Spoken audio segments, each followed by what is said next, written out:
Aniq bilaman, hozir aytadigan top 3 maslahatimni siz juda yaxshi bilasiz, lekin bunga amal qilmaysiz. Birinchisi va eng asosiysi noto'g'ri ovqatlanish. Noto'g'ri ovqatlanish deyarli barcha kasalliklarni, shu bilan birga yurak-qon tomir kasalliklarining eng asosiy sababchisi hisoblanadi.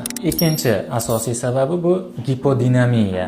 Gipodinamiya degani kam harakatlilik. Kam harakatlilik yurak-qon tomir kasalliklari xavfini oshiradi. Yevropalik, amerikalik kardiologlar haftasiga kamida 150 daqiqa piyoda yurish kerakligini tavsiya berishadi. Uchinchi asosiy sabablaridan biri bu qon bosimi va xolesterin.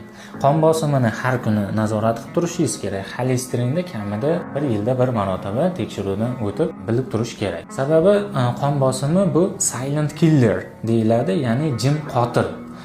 O'sha infarkt, insultlarda asosiy sababchisi bu qon bosimi. Xolesterin esa yurak ishemik kasalliklarining asosiy sababchisi hisoblanadi. Shuning uchun o'z vaqtida tekshiruvdan o'tib qon bosimingizni nazorat qiling.